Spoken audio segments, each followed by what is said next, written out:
সুপ্রিয় দর্শক, স্বাগত জানাচ্ছি আজকের সম্পাদকীয়তে। সাথে আছি আমি মুস্তফা খন্দকার। জুলাই সনদ বাস্তবায়ন পদ্ধতি নিয়ে জাতীয় সংসদে সরকারি ও বিরোধী দলের মধ্যে মতপার্থক্য তৈরি হয়েছে।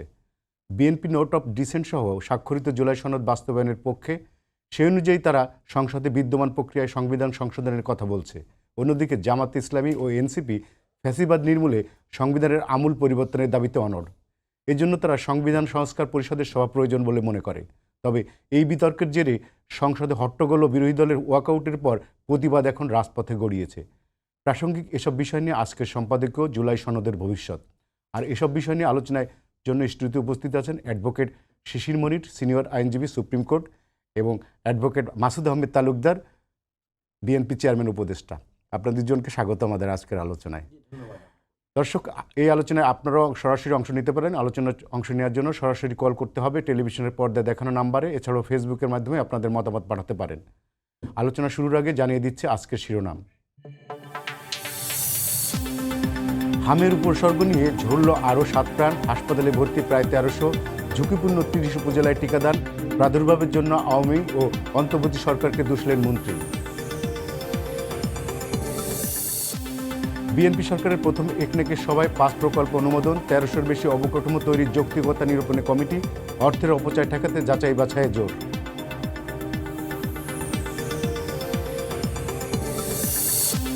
ভারতের সঙ্গে নতুন ধরনের সম্পর্ক চায় বাংলাদেশ, প্রধানমন্ত্রীর সঙ্গে হাই কমিশনের সাক্ষাৎ, কাল দিল্লি যাচ্ছেন পররাষ্ট্রমন্ত্রী, চ্যালেঞ্জ কাটিয়ে নবযাত্রার আশা।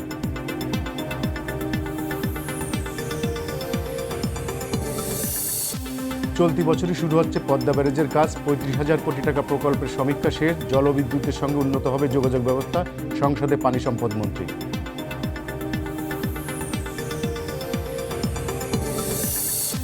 এবং জ্বালানি সংকটে ব্যস্ত সড়কে কমেছে যানবাহন, রেকর্ড আমদানির পরও পাম্পে পাম্পে গ্রাহকের সীমাহীন অপেক্ষায় দুর্ভোগ, তেল না পেয়ে বিভিন্ন স্থানে হাতাহাতি।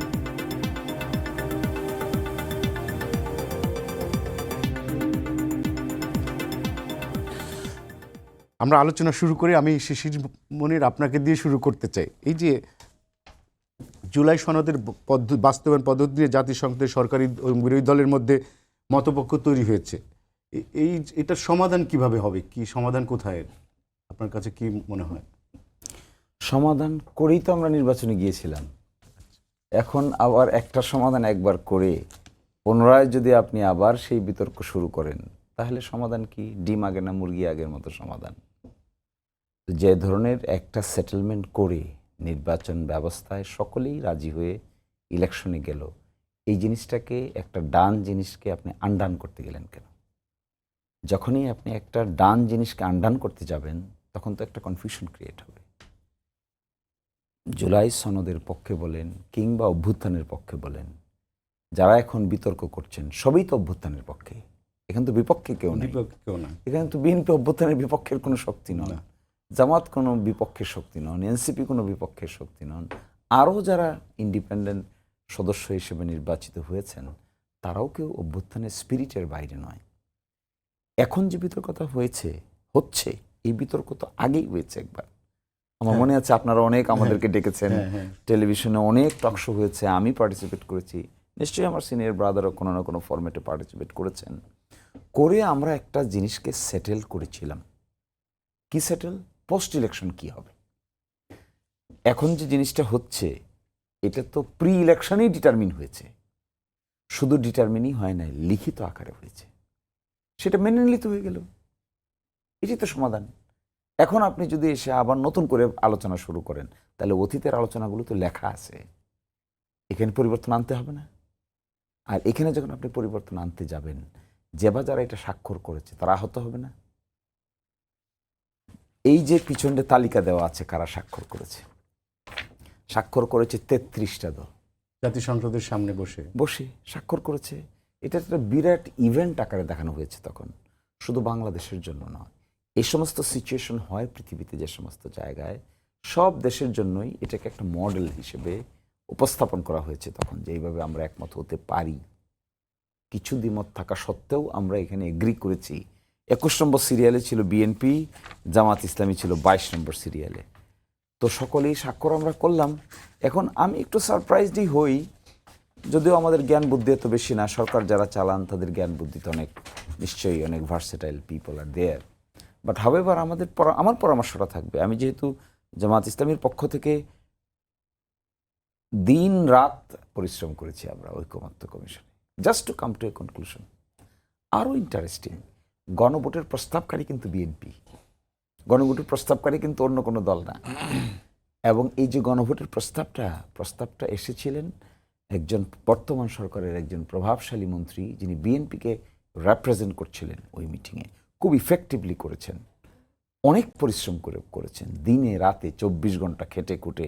আরও ঢাকা বিশ্ববিদ্যালয়ের কয়েকজন শিক্ষক, ইসমাইল জবিউল্লাহ সাহেব এবং মাঝে মাঝে প্রফেসর বোরহান ঢাকা বিশ্ববিদ্যালয়। আসিফ নজরুলের কথা বলছেন? না, আমি বলছি জনাব সালাউদ্দিন আহমেদ এটা লিড করেছেন। সাথে মাঝে মাঝে আমি দেখতাম ঐকমত্য কমিশনে ডক্টর বোরহান সাহেব এবং ইসমাইল জবিউল্লাহ সাহেব সবসময় থাকতেন। তার মানে আমরা ধরে নিচ্ছি এটি বিএনপির রিপ্রেজেন্টেটিভ। তো তারা যে প্রস্তাবটা করেছেন সেটা তো বিএনপিরই কথা হওয়া উচিত। আমরা যে প্রস্তাবগুলো তখন করেছি সেগুলো জামাতেরই কথা হওয়া উচিত। সেই কথা তো এখন লেখা হয়েছে, ইলেকশন হয়েছে, পরবর্তী স্টেপ কি, বাস্তবায়ন হবে। তো পরে আর আলোচনা কেন, পরে আবার পদ্ধতিগত আলোচনা কেন? এই যে পদ্ধতিগত আলোচনাটা, সরকারের প্রায় 45 দিন বয়স হলো, এই আলোচনাটা কি সরকারকে কোনোভাবে সাহায্য করছে? আমি বিগত 2 দিন বগুড়া শহরে ছিলাম, রাজশাহী শহরে ছিলাম।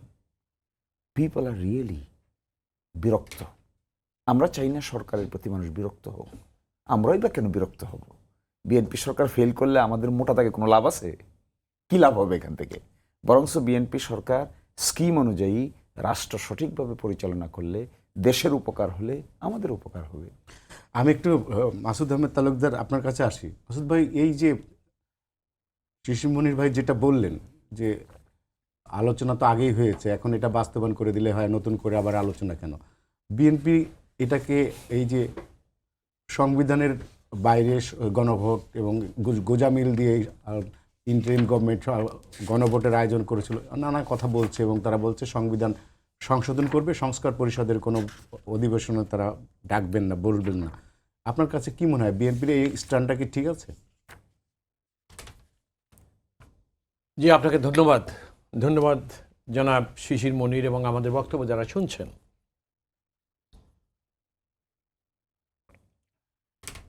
দেখুন, আমার বন্ধু জনাব শিশির মনির খুব চমৎকার বলছেন যে প্রি ইলেকশনই তো একটা সিদ্ধান্ত ছিল। ঠিকই বলছেন উনি। তবে সেই সিদ্ধান্তটা ছিল প্রস্তাবনা।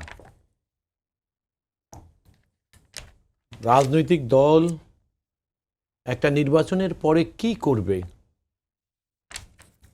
এবং তারা যে সমস্ত বিষয়গুলোয় ঐক্যমতে পুষলেন সেগুলোকে একটি সংসদের মাধ্যমে আইনে রূপান্তর করবেন।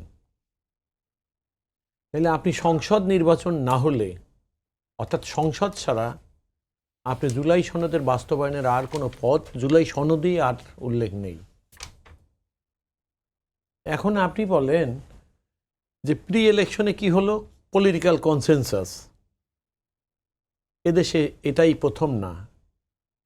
এই পলিটিক্যাল কনসেনসাস এদেশে জাতির যখন যে কোনো কঠিন মুহূর্তে জাতি বা যে কোনো সন্ধিক্ষণে জাতি যখন উপনীত হয়েছে, আমরা এদেশের রাজনীতিবিদদেরকে প্রায় সময় দেখেছি তারা ঐক্যমতে উপনীত হতে পেরেছেন জাতির বৃহৎ স্বার্থে। এবারও তার থেকে ব্যতিক্রম কিছু না। এবং এ যাবৎকালে আপনি দেখবেন যতবারই যত কনসেনসাসে যে সকল প্রস্তাবনাগুলো ঐক্যমত্য পোষণ করেছে তার প্রত্যেকটাই কিন্তু পরবর্তীতে নির্বাচনের পরে সংসদে গিয়ে সেটাকে আইনে রূপ দিতে হয়েছে। এবারও তার ব্যতিক্রম হওয়ার কোনো সুযোগ নেই। এখন দেখেন আপনি পোস্ট ইলেকশন, এনাদের কথা শুনলে কি মনে হয় জানেন, যে জুলাই সনদের যে সকল বিষয়গুলোকে বাস্তবায়ন করবে সংবিধান সহ বাকি আরও যে 5টা সেক্টর যারা আইডেন্টিফাই করেছিলেন, মোট 6টা সেক্টরের, ওনাদের ধারণা জুলাই সনদের বাস্তবায়নের যে প্রস্তাবনা এবং যে প্রস্তাবনায় রাজনৈতিক দল ঐক্যমত পোষণ করেছে বা একমত হয়ে স্বাক্ষর করেছে, ওনাদের ধারণা সেটা আইন হয়ে গেছে। ওনাদের সঙ্গে বিএনপির ডিমোটটা হলো এইখানটায় যে এটা একটা প্রস্তাবনা, এটা আইন নয়। তাইলে রাজনৈতিক দল নির্বাচনের পূর্বে যারা আলোচনা করেছেন ওই রাজনৈতিক দলই নির্বাচনে অনেকেই অংশগ্রহণ করেছেন। এখন একটি রাজনৈতিক দল সরকার গঠন করছেন, অন্যরা বিরোধী দলে। তাহলে সরকার এবং বিরোধী দল ওই বিষয়গুলো আইনে যখন আপনি রূপান্তর করবেন, তখন তো এটাকে সংসদে আপনাকে উপস্থাপন করতে হবে। সংসদে উপস্থাপন করলেন, আর জুলাই সনদটা সংবিধানে আইন হিসাবে গণ্য হবে। এটাই কি আমরা চাই? এটাই কি আইন? বা দেশের আইন কি এইভাবেই পাশ হয় নাকি? সামনে সংসদে আরো আলোচনা পর্যালোচনার সুযোগ আছে। সংসদ মানেই তো তাই, অর্থাৎ এইগুলা সেটেলড। এখন আমরা বলতেছি, জুলাই সনদও বলতেছে যে সকল, এবং আপনি দেখবেন এখানে 43 পর্যন্ত আপনি দেখবেন পুরো জায়গাগুলো বলা আছে সংবিধান সংস্কার সাপেক্ষে।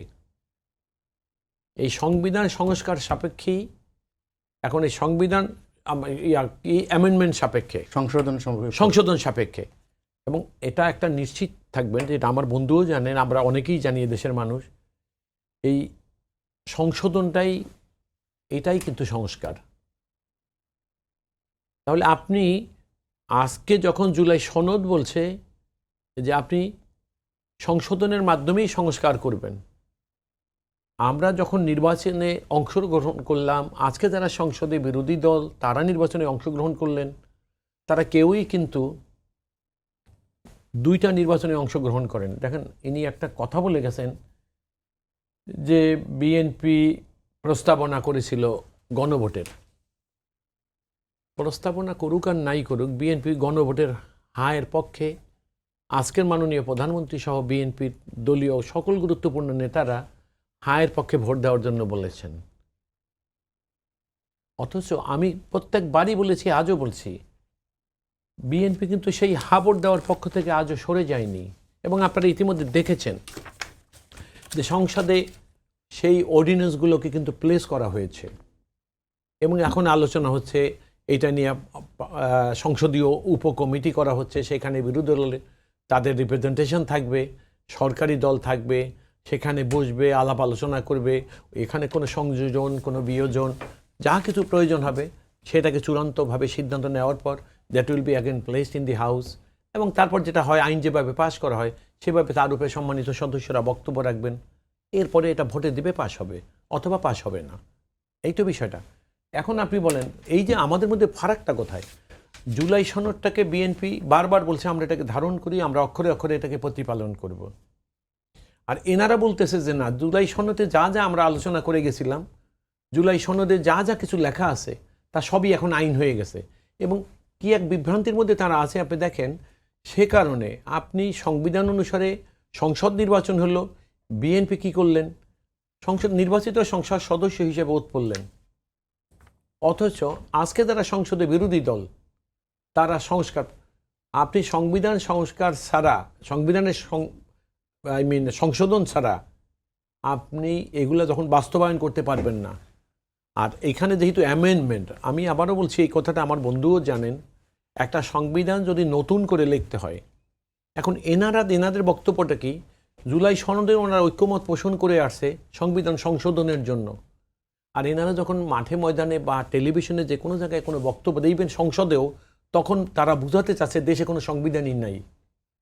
ওনাদের সঙ্গে আজকে সরকারের সঙ্গে বিরোধী দলের মানে বৈপরীত্যটা হলো এইখানে। আপনি সংবিধানকে স্বীকার করতে হবে, সংবিধানকে অস্বীকার করে আপনি জুলাই সনদ বাস্তবায়ন কিভাবে করবেন? কোনো উপায় নেই তো। আর রেফারেন্ডাম যেটার কথা বলছেন, রেফারেন্ডামটার এখানে কোনো প্রয়োজন ছিল না। রেফারেন্ডাম মানিটা হলোই, দেখেন এইখানে জুলাই সনদের প্রস্তাবনাই আছে যে সকল নতুন নতুন প্রস্তাব এবং সংবিধানের যে আর্টিকেল সমূহ যেগুলো 2/3 মেজরিটিতে করতে হয়, সেখান থেকে কিন্তু এই জুলাই সনদ বাস্তবায়ন কমিটি তারাই যারা ঐক্যমত্য ভিত্তিতে স্বাক্ষর করে গেছে, তারা কি বলেছে জানেন? প্রয়োজনে রেফারেন্ডাম দেওয়া যাইতে পারে। তাহলে রেফারেন্ডাম সাধারণত আমরা কি দেখেছি, খুব গুরুত্বপূর্ণ মুহূর্ত ছাড়া এই মুহূর্তে নির্বাচনের আগে রেফারেন্ডামের কোনো প্রয়োজন ছিল না, কিন্তু ওনারা দিয়ে দিলেন। কেন দিলেন? এটার কারণটা হলো এই, একটা দেশটা হয়েছে, শোনেন আমি আপনাকে খুব খোলামেলা বলি, ইউনূস সরকারের হাতে যখন দেশটা পড়ে যায়, ইউনূস সরকার তারা যেটা করেছিলেন সেটা তাদের মধ্যেও আমরা লক্ষ্য করেছি যে তারা কথা বলতো একরকম, কাজ করতেন আর এক রকম। এবং তারা যেটা চেয়েছিলেন যে একটা নির্বাচন, বিলম্বে নির্বাচন দেওয়ার, কিন্তু দেশের রাজনৈতিক দল যারা এই ইউনূসকে ঐক্যমত্যের ভিত্তিতে রাষ্ট্র ক্ষমতায় বসিয়েছিলেন তারা কিন্তু চায়নি যে আমরা নির্বাচনে ইউনূস সরকার যে কোনো অজুহাতে এটা বিলম্ব করুক। এবং আপনার লক্ষ্য ইনিশিয়ালি জামাত ইসলামকে আমি লক্ষ্য করেছি এই সংস্কারকে সামনে এনে তারা বলছিলেন যদি জুলাই সংস্কার না হয় তাহলে তার আগে আমরা নির্বাচনে যাব না, এসব কথা কিন্তু বলেছেন। তারপর আবার দেখেন জুলাই সনদে স্বাক্ষর করার সময় তারা একটা সময় যুক্তিসঙ্গত সময় তারা স্বাক্ষর করলেন না, এরপর এনসিপি করল না, আবার জামাত ইসলাম স্বাক্ষর করলেন এবং তারা নির্বাচনেও আসলেন। তাইলে বিষয়টা হলো কোনখানটায় যে নির্বাচনে যখন আপনি আসছেন তখন মূল কথাটাই হলো যে আপনি নির্বাচনে আসছেন, আর নির্বাচনে আসা মানে আপনি একটা নির্বাচনই করেছেন। আমরা কোনো সম্মানিত সংসদ সদস্য দুইটা পরিচয় নিয়ে নির্বাচন করেন, তাহলে আমি একই পরিচয় যখন নির্বাচন করলেন এবং আপনি কেবলমাত্র নির্বাচিত সংসদ সদস্য হলেন, এরপর আপনার দ্বিতীয় ওত পড়ার সুযোগটা আর আইনে কোথায় থাকে আপনি বলেন? আমি একটু শিশির মনের কাছে আসি, সেটা হচ্ছে যে এই সংসদকে জামাত ইসলামী এবং এনসিপি বলেছিল যে সকল আলোচনার কেন্দ্রবিন্দু আমরা করব, এখান থেকেই সমস্ত কিছু যা হবে সংসদের মধ্যেই হবে। কিন্তু আমরা দেখলাম যে এই জুলাই সনদের টানাপোড়ন নিয়ে ইতিমধ্যে রাজপথে একটা শো ডাউন করে ফেলছে এনসিপির জামাত। এবং জুলাই সনদকে পাশাপাশি স্বরাষ্ট্রমন্ত্রী সালাউদ্দিন আহমেদ বলেছেন এটা বাস্তবায়নের আদেশ একটা প্রতারণার দলিল। তো জামাত ইসলামের এবং এনসিপির এই যে দুই ধরনের দেখলাম, আমি স্বপ্রণোদিত দুইটা ঘটনা দেখলাম, এবং এই সালাউদ্দিন আহমেদের এই যে প্রতারণার দলিল কেন বলছেন বিষয়টা কি আপনি একটু ব্যাখ্যা করবেন? তো রাজপথে যেতে তো কারো খুশিতে যায় না, তো কেউ রাজপথে এত বড় প্রতারণার আশ্রয় নিচ্ছেন, আমরা বলতে হবে না জনগণকে? এটা সংসদেও তো জনগণ শুনছে, এটা সরাসরি হচ্ছে। সংসদে জনগণ শুনলে যারা পার্টিসিপেট করছেন আর রাজপথে যারা প্রতিবাদে অংশগ্রহণ করছেন তারা তো আর সবাই গিয়ে তার সংসদে কথা বলতে পারবে না। আচ্ছা আচ্ছা, এটা তো একটা নর্মস, এটা একটা কালচার। আপনি ভিতরেও প্রতিবাদ করতে পারবেন, বাইরেও প্রতিবাদ করতে পারবেন। আমার তো ধারণা জনগণ চিট হচ্ছে বলে ফিল করে, এটা আপনি গ্রামে গেলেও দেখতে পাবেন। এবং আমার ধারণা স্বয়ং বিএনপির মধ্যে বিরাট এক অংশ আছে যারা নিজেরা সরকারের এই কর্মকাণ্ড বিরক্ত বোধ করছে। আপনি ফেসবুক খুলে দেখতে পাবেন আমার বন্ধুদের অর্গানাইজেশনের মধ্যে ফ্রি থিঙ্কিং লোক আছে, ক্রিয়েটিভ লোক আছে, এডুকেটেড পিপল আছে। আমি তাদেরকে অনলাইনে তাদের রিয়াকশন দেখে দেখতে পাচ্ছি সাংঘাতিক রকম বিরক্তি প্রকাশ করছে। ইয়াংদের মধ্যে বেশি, করে কি এগুলো বলেছিল কি আর করে কি, কি কমিটমেন্ট ছিল আর কি কাজ করছে। বিএনপি তো সংসদে বলছে যে আমরা ধারণ করি এবং পুঙ্খানুপুঙ্খ আমরা বাস্তবায়ন করবো জুলাই সনদের। তাদের লোক বিশ্বাস করে এটা? একজন তাদের সংসদ সদস্য একটা দ্বিমত পোষণ করে ডিসেন্টিং নোট দিয়েছে, আমি নামটা বলতে চাচ্ছি না। গুম যে আইনটা তারা রিপিল করে দিচ্ছেন, মানবাধিকার যে আইনটা রিপিল করে দিচ্ছেন, এটা যেন রিপিল করা না হয় এই মর্মে বিএনপির একজন সংসদ সদস্য লিখিত ডিসেন্টিং দিয়েছেন। আপনি বুঝতে পারেন কি লেভেলে এটা গেলে পরে বিশেষ কমিটির বিএনপি থেকে মনোনীত একজন সদস্য এত বিরক্ত হয়ে ডিসেন্টিং দিতে পারেন। তো এই পর্যায়ে ওনাদেরকে আমরা যে কথাটা বলছি তাতে আমাদের চেয়ে ওনাদের মঙ্গল বেশি হবে শুনলে, কিন্তু শুনতে চাচ্ছে না। আমার লানের ফ্রেন্ড বললেন তো রেফারেন্ডামের কোনো প্রয়োজন ছিল না, তাহলে তখন প্রস্তাব করেছেন কেন? তখন কি আপনার দল না বুঝে প্রস্তাব করেছিল? আপনারাই তো প্রস্তাব করেছেন রেফারেন্ডাম। এখন যদি বলেন প্রয়োজন ছিল না, 5 কোটি লোকের ভোট নেওয়ার পরে যদি আমরা বলি প্রয়োজন ছিল না, তাহলে এভাবে নিজের মতো করে যখন প্রয়োজন তখন বলবো করেন, যখন প্রয়োজন নাই তখন বলবো এটা দরকার ছিল না। আর উনি যে প্রতারণার দলিল বলেন, কি প্রতারণা তিনি করেছেন তার একটা ডকুমেন্ট দেখাই আমি আপনাকে। কিছু কিছু জায়গায় এখানে একটা নোট দেখতে পাবেন। নোটটা কি? অবশ্য কোনো রাজনৈতিক দল বা জোট তাদের নির্বাচনী ইশতেহারে উল্লেখপূর্বক যদি জনগণের ম্যান্ডেট লাভ করে তাহলে তারা সেই মতো ব্যবস্থা গ্রহণ করতে পারবে। এই জিনিসটা আমাদেরকে যখন স্বাক্ষরের জন্য পাঠানো হয় তখন এই জিনিসটা লেখা ছিল না। এটা কে লিখছে বলছি, আমি সেটাই বলবো আপনাকে, ডিসক্লোজ করার জন্য তো আমি ইস্যু তুলেছি। ছিল না, আমাদের কাছে সেই কপি এখনও সংরক্ষিত আছে। আমি এই পাশ থেকে রিপ্রেজেন্টেটিভ ছিলাম, আমাদের আরও দুজন সিনিয়র লিডার ছিল, সেই কপি আমরা রেখেছি, স্ক্যান কপিও রেখেছি, অরিজিনাল কপিও রেখেছি। এটা আসলো কি করে? যখন স্বাক্ষর করার জন্য সকালবেলা আমাদেরকে প্রাথমিকভাবে ডাকা হলো, প্রধান উপদেষ্টার এখানে স্টেজে আসার আগে ভিতরে কিন্তু ডাকা হয়েছে, ওখানে গিয়ে দেখা গেল এই জিনিসটা এখানে অ্যাড করা। তাহলে আমাদেরকে যে গতকালকে যে কপিতে দেওয়া হয়েছে, যেটার মধ্যে আমাদের স্বাক্ষর দিয়ে জমা দিতে বলা হয়েছে, সকালবেলা যেটি নাই, এটি কোথা থেকে আসলো? আমরা চার্জ করলাম ঐকমত্য কমিশনের, তখন যে কিভাবে হলো বলেন, আপনারা চার্জ করলেন? হ্যাঁ, আলী রিয়াজকে আমরা খবর চাইলাম, আমরা জানতে চাইলাম, বলেন এই কথাটা কি করে অ্যাড হলো, কোথা থেকে আসলো? এটা পাতায় পাতায় দেখবেন এই নোটটা লেখা আছে। অসহায়ের মতো জবাব দিয়ে বললেন, আজকে ওয়ান অফ দি ইনফ্লুয়েন্সিয়াল লোক যিনি ছিলেন, তিনি ওই দিন সন্ধ্যায় ঐকমত্য কমিশনের পার্লামেন্টের ভিতরের অফিসে গিয়ে অনেকটা জবরদস্তি করেই এই নোট লিখিয়েছেন নিজের হাতে। এটা এখন বলতাম আমরা এখানে?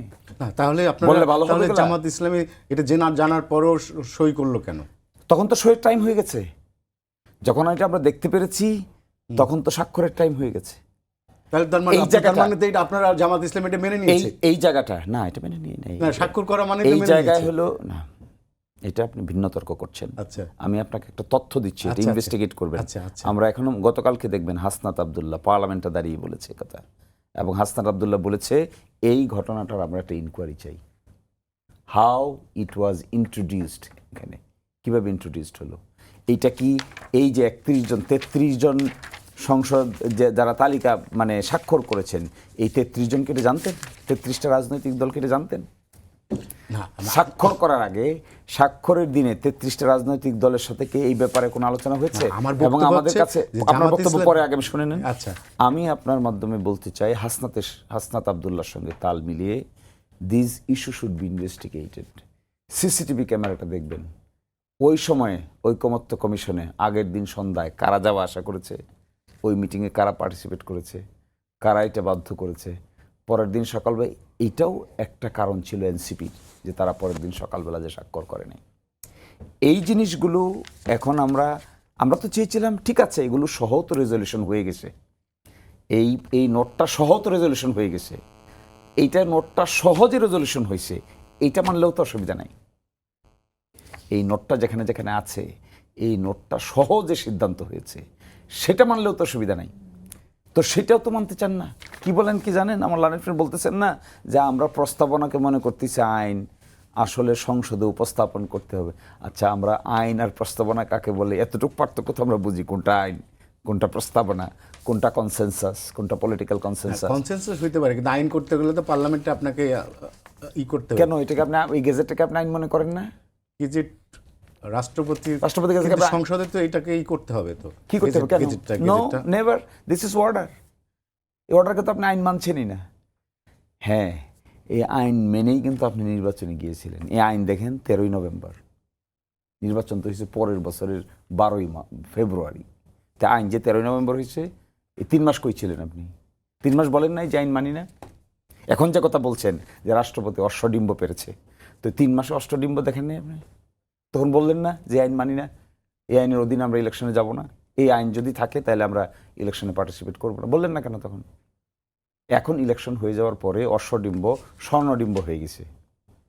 এই যে একটা আচরণ, এই আচরণের কারণে আমরা বিরক্ত, জেনজিরা বিরক্ত।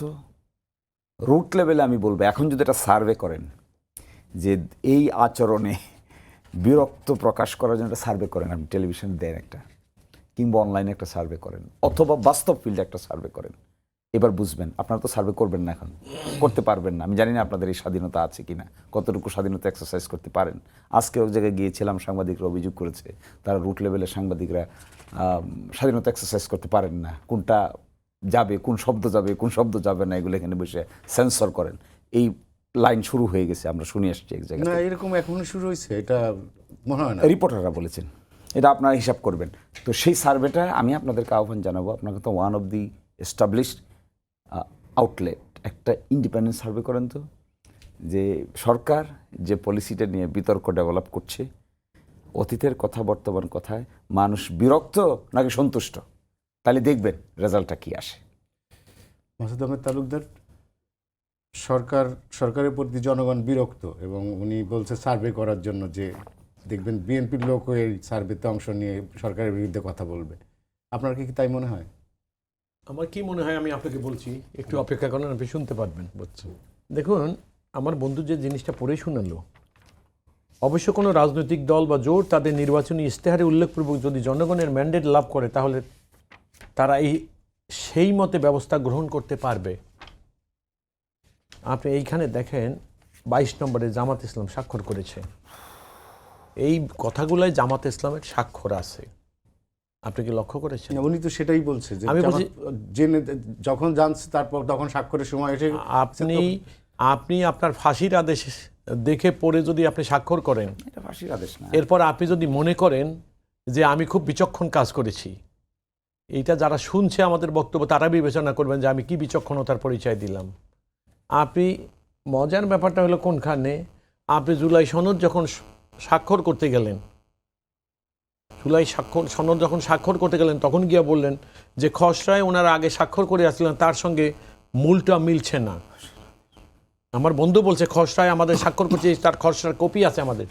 আপনারাই বলেন না খসড়া আর মূল এক জিনিস হয় কি না। ধরে নিলাম ওনারা যদি জানেন যে ওনাদের অজান্তে এই বিষয়টাকে এখানে ইনসার্ট করা হয়েছিল, তাইলে ওনারা স্বাক্ষর করার পূর্বে আজ পর্যন্ত, উনি আমার বন্ধুর মুখ দিয়ে আজকে শোনার আগ পর্যন্ত আপনি কোথাও শুনেছেন যে জামাত ইসলামের কোনো গুরুত্বপূর্ণ নেতা বা আমার বন্ধু কখনো কোথাও বলেছেন যে এখানে এই জিনিসটি আমাদের সঙ্গে ওই তৎকালীন সরকার প্রতারণা করে এখানে ইনসার্ট করেছে? আবার যেটা উনি বললেন যে বিএনপি প্রতারণা, আসলে বিএনপি প্রতারণা করে নেই।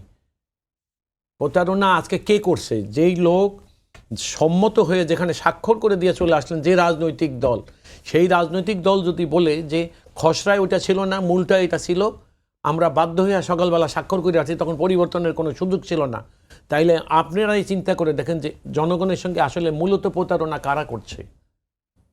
বিএনপি করছে না তারা। এখন আপনি যে কথাটা বলেছেন, দেখেন জুলাই সনদ যদি আইন হবে, তাহলে ওনারা বিএনপির বিরুদ্ধে অভিযোগ কি?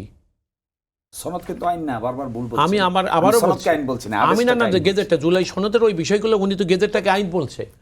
ইফ ইট ইজ ল, তাইলে এটা নিয়ে আর আলোচনা কি আছে? এটা তো ল হয়েই গেছে। সে ল মানছেন না, দেখি না মানার কি আছে? তার মানিটা কি? তাইলে এটা আইন হয় না। আপনারা মানুষকে বিভ্রান্তিতে ফেলতে চাইছেন যে এইটা একটা গেজেট নোটিফিকেশন হওয়ার কারণে এটা আইন হয়ে গেছে। এটা যে আইন না, এটা আপনারা বুঝতে পেরেছেন। এবং আপনি দেখেন যেই সমস্ত বিষয়গুলোর মধ্যে আপনি 12টা জিনিস কিন্তু অর্ডিন্যান্সকে সংসদে আইন হিসেবে, বিল হিসেবে উপস্থাপন করেনি। তার মানে বাকি সবগুলো 44টা করে গেছে আর কি। তাইলে আপনি কি লক্ষ্য করেছেন একটা জিনিস? তাহলে ওনারা যে জিনিসগুলো, মুশকিলটা হলো কোনখানে, আপনি এনসিপি, যে এনসিপির নামে যে অজুহাত আজকে ইনি উপস্থাপন করলেন, আমি এনসিপির কোন নেতার মুখেও কিন্তু সেটা শুনি না। উনি যে পার্লামেন্টের কথাটা যেটা বললেন, মানে পার্লামেন্টে উনি যেটা বলছেন, আমি কিন্তু আজ পর্যন্ত কোনো পাবলিক মাধ্যমে, ওনারা দেখেন ওনারা রাজপথ বেছে নিয়ে, অবশ্য রাজনীতির জন্য রাজপথ একটা উপযুক্ত জায়গা, এটা যারা রাজনীতি করে তারা খুব কমফোর্টেবল ফিল করে, এটা অনেকে করে। আপনি দেখেছেন আমরা যখন গত 16-17 বছর আন্দোলন করেছি সরকারের বিরুদ্ধে, স্বৈরাচারের বিরুদ্ধে, তখন আমরাও রাজপথেই থেকেছি, রাজপথে মার খেয়েছি, নানা কিছু হয়েছে, গুম হয়েছে, খুন হয়েছে। সুতরাং রাজপথে থাকা দোষ না, রাজনৈতিক দলের দাবি রাজপথেই উত্থাপন করতে হয়। আর ইদানিংকালে আবার একটা ফ্যাশন হয়ে গেছে, আমরা রাজপথেও থাকবো, সংসদেও থাকবো। তো যাই হোক, ওইটা নিয়ে কোনো দোষ নেই, রাজপথ তার কারো একার না, থাকলে অসুবিধা নেই, এটা থাকতেই পারে। কিন্তু আপনি বলেন যে খসড়ায় স্বাক্ষর করে আসলেন, তখন প্রশ্ন তুললেন না, একটা যুক্তিসঙ্গত সময় চলে গেল, কিছু বললেন না। এখন আপনারা চিন্তা করে নানা রকম অজুহাত বানাচ্ছেন, নানা রকম কারণ বানাচ্ছেন। এনসিপি যে এনসিপি স্বাক্ষর করলো না, তারা কোনোদিনই বললো না যে আমরা এই কারণে খসড়ায় যা ছিল। তাহলে চূড়ান্তটার সঙ্গে যখন দ্বিমত পোষণ করেন না, আপনি তো ঐক্যমত পোষণ করে আসছেন, আজকে এসে যখন দ্বিমত পোষণ করতেছেন, তখন বরং আমি মনে করি আপনারা চালাকি করছেন, অথবা ওই যে ভাষাটা, যে শব্দটা আপনি ব্যবহার করেছেন, আপনার দল হয়তো সেইটাই করেছে বা সেইটা করতেছে। তো বিএনপির পপুলারিটি দেখেন, আমাদের দুর্ভাগ্য কোথায় জানেন? আমাদের বন্ধুদের অনেক কথা, একসময় কিন্তু দেখবেন আওয়ামী লীগের সঙ্গে আমার বন্ধুদের খুব সখ্যতা ছিল তার রাজনৈতিক দলের, এবং অনেক যুগপৎ আন্দোলনও করেছে বিএনপির বিরুদ্ধে, একসাথে রাজনীতিও করেছে। আপনাদের সঙ্গে ছিল না তো সক্ষতা? আমাদের সঙ্গে নির্বাচনী জোট ছিল, আমাদের সঙ্গে রাজনৈতিক সক্ষতা এনাদের কোনো সময় ছিল না, কোনো সময় ছিল না। আমাদের সঙ্গে ওনাদের নির্বাচনী জোট ছিল, আমরা সরকারের অংশও বানাইছিলাম ওনাদেরকে, বা ওনারা একসঙ্গে ইলেকশন করে সরকারের অংশ হয়েছিলেন। কিন্তু রাজনৈতিক কর্মকাণ্ডে ওনারা দেখবেন, সেই হোসেন মোহাম্মদ এরশাদের সময় 88-তে বলেন, যখনই দেখবেন আপনি 1996 আন্দোলন বলেন, রাজনীতিতে কিন্তু ওনারা আওয়ামী লীগের পাশেই বেশি দাঁড়িয়েছে রাজনীতির জন্য। কিন্তু নির্বাচনের জন্য কেবলমাত্র আমাদের সঙ্গে ওনাদের একটা সক্ষতা হয়, জোট হয় বা আন্ডারস্ট্যান্ডিং হয়। তাইলে আপনি দেখেন ওনারা যে কথাগুলো আজকে বলছে, আমার কাছে কি মনে হয় জানেন, একসময় আওয়ামী লীগ, আজকে আপনি দেখেন বাজেট ঘোষণা করা হয়েছে, আধা ঘন্টা পরে আমি কি দেখলাম জানেন জাতীয় টেলিভিশনে, জনগণ এটাকে অ্যাকসেপ্ট করে ফেলছে। বাজেট এখন এইটার এই সংসদ না, মানে ওই স্বৈরাচার সরকার যখন ক্ষমতায় ছিল, অর্থাৎ বাজেট ঘোষণার আধা ঘন্টা পরে প্লেস করার হাউসে, আধা ঘন্টা পরে দেখা গেল জাতীয় টেলিভিশন বলছে জনগণ এটাকে ব্যাপকভাবে গ্রহণ করেছে। জনগণ তখনও জানে না বাজেট কি, কিন্তু টেলিভিশন এবং ওই সরকারি দল, এখন দেখলাম আমাদের বন্ধুদেরও সেই একই অবস্থা। ওনারা আমাদেরকে কোটও করে ফেলছেন যে আমাদের মধ্যে যারা একটু মানে উদার চিন্তা করার, অথবা একটু সুশীল বা ওনার ভাষায়, অথবা আরো অধিক অপেক্ষা, তাই না, তারা এটার সঙ্গে দ্বিমত পোষণ করেছে। আমাদের একটা জিনিস মনে হবে, আমার বন্ধু কিন্তু অত্যন্ত বিচক্ষণ মানুষ, সুতরাং আমার বন্ধুর কথাগুলো প্রত্যেকটাই সাধারণ মানুষরা যারা দেখে তারা কিন্তু খেয়াল করে। সেটা কি জানেন, দেখেন একটা বিল নিয়ে আলোচনা করাকালীন সময় সরকার এবং বিরোধী উভয় দলের সংযোজন বিয়োজনের জন্য প্রস্তাবনা দিতে পারে, ইভেন দ্বিমতও পোষণ করতে পারে। কিন্তু মনে রাখবেন একজন সংসদ সদস্যের এইটাকে, আমাদের ওই যে আর্টিকেল 7-এর পরিপন্থী হবে কখন জানেন, ভোটে দেওয়ার পর যদি যে দল থেকে নির্বাচিত হয়েছে সেই দলের বা সরকার দলীয় নির্বাচনী কোনো প্রার্থী সরকারের বিরুদ্ধে ভোট দেয়, তাহলে সেইটা গর্হিত কাজ হবে। সংসদে কিন্তু এরকম কিছু হয়নি।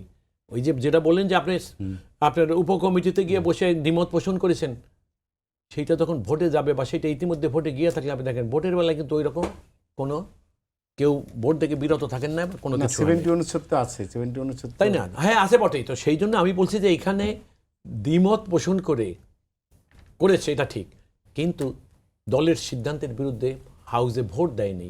অতএব এটাকে নিয়ে আমাদের মানে এত বড় করে দেখানোর মতো বিষয় এটা না।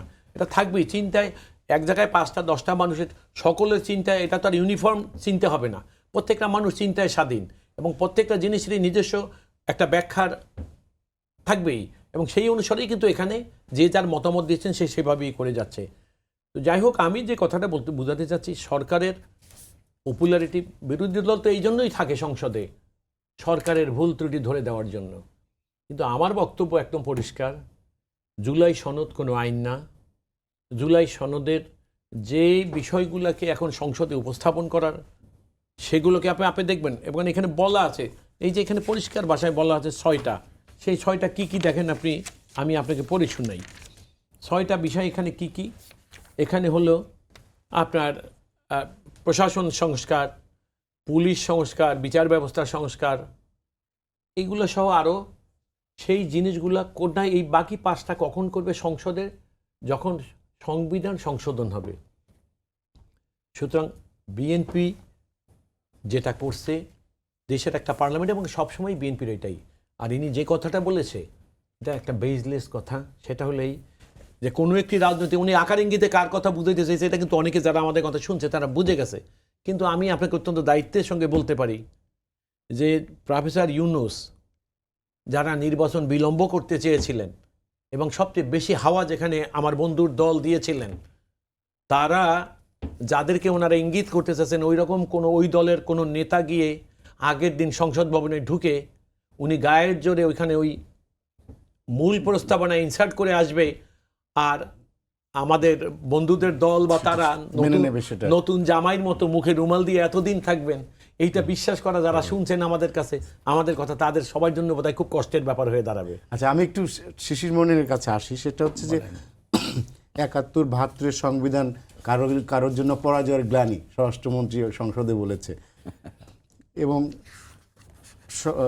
72 সংবিধানকে তুচ্ছতাচ্ছিল্য করার বিষয়েও জামাত এবং এনসিপি সমালোচনা করেছেন তিনি। বাট জামাত ইসলামী এনসিপি বলেছে যে তারা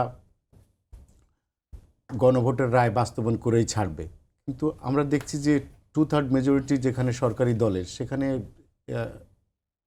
কিভাবে বাস্তবায়ন করবে সংসদে? এটা এই চ্যালেঞ্জটা কিভাবে তারা দেয়? ফার্স্ট কথাটা হলো, এই যে 72-এর সংবিধান ছুঁড়ে ফেলের কথা বলছেন এবং এটা সংসদে আলোচনা হচ্ছে, তো 72-এর সংবিধানের সবচাইতে বড় পরিবর্তন কে করেছে? বিএনপি করেছে। তো মার্শাল ল জারি করেছে। Absolute faith in the trust in almighty Allah, এই কথা তো বিএনপি 72-এর সংবিধানে কি ছিল? সেকুলারিজম। এটা চেঞ্জ করে এটা কে আনছে? বিএনপি আনে নাই, সংসদে আনছে তো মার্শাল ল দিয়ে। বিসমিল্লাহির রহমানির রহিম কোথা থেকে আসলো? ওনারা তো মার্শাল ল দিয়ে যোগ করেছেন। মূলনীতিতে socialism, meaning, economic and social justice কি করে আসলো? Proclamation order number 1 of 1977। তখন জিয়াউর রহমান সাহেব পার্লামেন্টে করেছেন এগুলা? কোথায় করেছেন তো হলো মার্শাল ল জারি করে। আর এসে সংবিধান সংশোধন করেছেন 5ম সংশোধনী। সেটা কখন? করে ফেলার 3.5 বছর পর, 79 সালে। তো সেগুলো বেমালুম ভুলে গেছে তখন সব কিছু। 72-এর সংবিধানের উপরে যদি কেউ প্রথম ম্যাসিভলি হাত দেওয়া থাকে, এটা হলো শহীদ প্রেসিডেন্ট জিয়াউর রহমান। তখনও বিএনপির জন্ম হয় নাই। বিএনপির জন্ম হয়েছে 78 সালে, ক্ষমতায় থাকা অবস্থায়, মার্শাল ল জারি থাকা অবস্থায়। আর কাজটা হয়েছে কবে? 77 সালে। তখন কি বিএনপি নামে কোনো সংগঠন ছিল না তো। কোনো রাজনৈতিক দল ছিল না তো। তো এই সমস্ত ইতিহাস আমাদেরকে, আমরা বলতে চাইনি তো এগুলা। কেন বলবো আমরা এগুলা? ওই পাস্টগুলো নেসেসিটির আলোকে করেছেন, গ্রেটার ইন্টারেস্টকে সামনে রেখে করেছেন, মাল্টি পার্টি ডেমোক্রেসিকে এমব্রেস করতে করেছেন। We appreciate it. কারণ তার আগে বাকশাল হয়েছে, নানান অসুবিধা হয়েছে এই দেশে। এগুলোকে কারেকশন করার জন্য তিনি উদ্যোগ নিয়েছেন। This part is appreciated. কিন্তু এখন যদি বলেন যে আমাদেরকেও এটা 72-এর সংবিধানের প্রতি আমাদের অ্যালার্জি, তা আপনারা হাত দিয়েছেন কেন প্রথম? তাহলে আপনাদের অ্যালার্জি ছিল না? আর আমি যদি বলি জুলাই সনদের প্রতিও আপনাদের অ্যালার্জি, আমি যদি উল্টায় বলি জুলাই বিপ্লবের প্রতি আপনাদের অ্যালার্জি, আপনারা যারা বিদেশ থেকে এসে বাংলাদেশে ঢুকেছেন, প্রত্যেকটা ভিডিও দেখবেন, সকলেই বলেছেন ছাত্ররা বিপ্লব করেছে। তারাই দেখবেন এখন পুরাটা চেঞ্জ করে দিয়ে শব্দটাকে বিপ্লব শব্দটাই ব্যবহার করতে চান না। যে কয়জন কান্নাকাটি করেছিলেন জেল থেকে বের হওয়ার সময়, প্রতিটা মানুষের কোটেশন টেলিভিশনে দেখাবেন, ভিডিওগুলোতে রেকর্ড করা আছে আজকাল। কিন্তু আমরা বিপ্লবী সরকার তো গঠন করতে পারি। ভিন্ন কথা, আপনি তো চেঞ্জ করছেন। আপনি তো টার্মটা ব্যবহার করা কেন হাসাহাসি করছেন? কেন হাসাহাসি করেন আপনি তো বিপ্লবের বাই প্রোডাক্ট, একটা বাই প্রোডাক্ট। কিন্তু আমরা তো সেটাকে অভ্যুত্থান হিসেবে স্বীকৃতি দিলাম। What ever it is. আপনি যে বলেছেন কথা, আপনি সেখান থেকে সরে আসলেন কেন?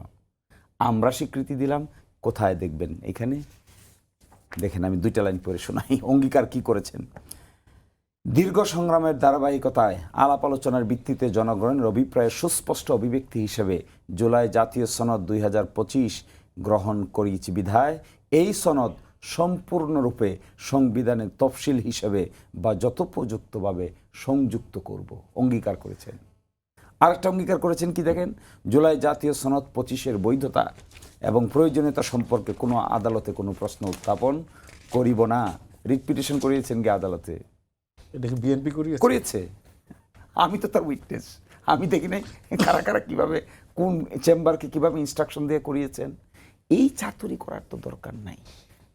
হ্যাঁ, যদি আপনারা এখান থেকে ডেভিয়েট করতে চান কোনো কারণে, সেটাও একটা আলাপ আলোচনা করেন যে আমরা এই কমিটমেন্ট দিয়েছিলাম, কোনো কারণে এই কমিটমেন্টটা রক্ষা করতে পারছি না, let us discuss and come to a conclusion. এই রাস্তা অবলম্বন না করিয়ে, এই যে আমি ওই কথা বলি, ঠিক আছে সংক্ষেপে বলবি, এটা আমি ঠিক আছে বলছি। আমার লার্নার ফ্রেন্ড বলেছেন যে একজন এমপি সাহেব দ্বিমত পোষণ করেছে, মেনে নিলাম। ডেমোক্রেসিতে এরকম দ্বিমত পোষণ করা যায়, অ্যাপ্রিসিয়েটেড।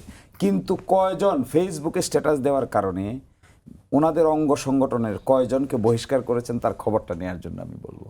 জুলাই সনদের পক্ষে ফেসবুকে স্ট্যাটাস দেওয়ার কারণে আদৌ কি করেছে দেখাবো না আমি আপনাকে, স্ক্রিনশটগুলো দেখাবো আমি আপনাদেরকে জমা দিব না। রুট টেবিলের এতে ইয়াং লোক দেখবেন আপনি, ছাত্রদল থেকে বহিষ্কার করেছে, অমুক জায়গা থেকে বহিষ্কার করেছে। করুক, এটা আমরা চাই না। কেন করবে? কেন করবে? এর মানে আমি এটা বোঝাইতে চাচ্ছি, ইয়াং প্রজন্মের ভিতরে বাস্তবায়ন আদেশটা নিয়ে কিন্তু জুলাই সনদ নেয় না, একটা ভুল বারবার উচ্চারিত হচ্ছে, বাস্তবায়ন আদেশ নিয়ে আমরা কিন্তু জুলাই সনদকে আইন বলছি না। জুলাই সনদ তো কনসেনসাস, দলিল, রাজনৈতিক দলিল। বাস্তবায়ন আদেশটাকে তো আইন। এই বাস্তবায়ন আদেশ তো দলিল না, কনসেনসাস না, এটা তো রাষ্ট্রপতি কর্তৃক ঘোষিত আইন।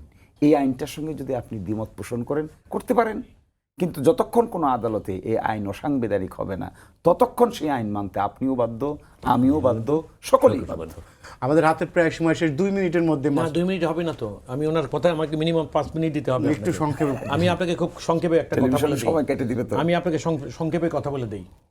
রিট বিএনপি করেনি, আমি একদম চ্যালেঞ্জ করে বলতে পারি। উনি বলেছেন দলের বহু ছেলেপেলের বহিষ্কার করছে, একজনের নাম উনি বলতে পারবেন, আমি চ্যালেঞ্জ করে বললাম না। ঠিক আছে, আমি বলবো। 2, তারপরে দ্বিতীয়, আমি আপনাকে দিব। জাতীয় বৃহৎ স্বার্থে আপনি একটা জিনিস দেখেন, জামাত ইসলাম স্বাধীনতার পরে এদেশে রাজনীতির কোনো অধিকারই ছিল না। শহীদ রাষ্ট্রপতি জিয়াউর রহমান উনি 1979 সনের পার্লামেন্টের আগে যতগুলো অর্ডিন্যান্স করেছিলেন, যেগুলোর কারণে পরবর্তী আইনে রূপান্তরিত হয়ে জামাত ইসলাম এদেশে রাজনীতি করার সুযোগ পেয়েছিলেন। ওনাদের নেতারা পাকিস্তান থেকে বাংলাদেশে আসার সুযোগ পেয়েছিলেন। ধন্যবাদ। এগুলা ওনারা আমাদের যেই জিনিসগুলো ওনারা বলছে আমরা মার্শাল্লাহ দিয়ে বিএনপি করেছি, এটা খুব স্বাভাবিক। কিন্তু আপনি দেখেন না, শহীদ রাষ্ট্রপতি জিয়াউর রহমান পরবর্তী রাজনৈতিক জীবনে সেগুলো নিয়ে অনেক বড় কথা, অনেক লম্বা। এনাদের একটা সমস্যা কোথায় জানেন, এটা আমি না বলে পারছি না আর কি, যে ওনারা এই যে আপনি 71-72-এর কথা বললেন না, ওই 71-72-72-এর সংবিধানে ওনাদের সাংঘাতিক অন্তর্জ্বালা। আপনি দেখেন যে জামাতের আমিরে জামাত, যিনি সংসদে বিরোধী দলীয় নেতা, 2টা ইভেন্টে আমি দেখলাম উনি শহীদ মিনারে গেছেন, উনি জাতীয় স্মৃতিসৌধে গেছেন। অন্তর্জালাতে আপনারা চেঞ্জ করলেন কেন 72-এর সংবিধান? আমরা বিসমিল্লাহ করছি, আপনারা বলেন যে আমরা সংবিধানে বিসমিল্লাহ চাই না, আমরা পরম করুণাময় আল্লাহর নাম আমরা চাই না। আপনারা তো অনেক জায়গা থেকে ডেভিয়েট করে গেছেন ইতিমধ্যে। আগে যেমন জামাতের দর্শন ছিল, 72-এর বিসমিল্লাহ ছিল, শোনেন, ছিল না। আমি বলছি যে মানুষের প্রয়োজনীয় তো এগুলো করতে হচ্ছে, আমরা অ্যাপ্রিশিয়েট করছি তো সেইটা না। আমি দেখেন আমি এটা বলি, আপনারা জামাতের দর্শন ছিল, দেখেন ওনারা কি করতে আছে। আল্লামা সাইদি, আপনার মুজাহিদুল ইসলাম, আর মুজাহিদ কি জানি, আলী হাসান মোহাম্মদ মুজাহিদ, আপনাদের প্রফেসর গোলাম আজম, এবং ওই যে আপনাদের যার ফাঁসি হলো পাবনায় বাড়ি ভদ্রলোকের মতিউর রহমান নিজামী সাহেব, আপনারা তো তাদের দর্শন থেকে সরে গেছেন। তাদের কাছে সবচেয়ে বড় দর্শন ছিল জামাতের জন্য আল্লাহর আইন এবং সৎ মানুষের শাসন। জামাত কিন্তু এখন আওয়ামী লীগের ধারার, অর্থাৎ জাসদের ধারার রাজনীতিতে চলে যাচ্ছে জামাত। এখন মুশকিলটা হলো কোনখানটায়, এই বিরোধী দলের নেতা গিয়ে বলছে রাষ্ট্রীয় আচার প্রতিপালনে, তার মানে শহীদ মিনারকে ওনারা মানেন না। ওটা তো প্রসঙ্গ না, ভাষা প্রসঙ্গের উত্তর না, আমি আসতে দিই, আমি শেষ করছি 1 মিনিটের মধ্যে। তাহলে 72-এর সংবিধান ওনারা মনে করতেছে কি জানেন, যে জুলাই অভ্যুত্থানের পরে, দেখেন এটাকে বিপ্লব বলে, এই জুলাই অভ্যুত্থানের পরে ওনারা কি বলে, ঐক্যমত্য কমিশনের যে রিপোর্ট এবং যেটা জুলাই সনদ, ওনারা এটাকেই মনে করে সংবিধান এখন বাংলাদেশ। এখন মজার ব্যাপার, 1 লাইনে শেষ করে দিচ্ছি আমি, ওনারা মনে করে এটাই সংবিধান। এখন মজার ব্যাপারটা কোনখানটায়, বিএনপি ওনারা আপনি বলছেন না বাস্তবায়ন নিয়ে গন্ডগোল। ধন্যবাদ শিশির মনির, এবং এক সেকেন্ড বিএনপি বাস্তবায়নের জন্য সংসদে নিয়ে গেছে, এটাকে বিল আকারে উপস্থাপন করছে। সবাইকে ধন্যবাদ, তাই না? প্রিয় দর্শক, এই ছিল আজকের সম্পাদকীয়তে। আগামীকাল আবার দেখা হবে এই সময়ে। শুভরাত্রি সবাইকে।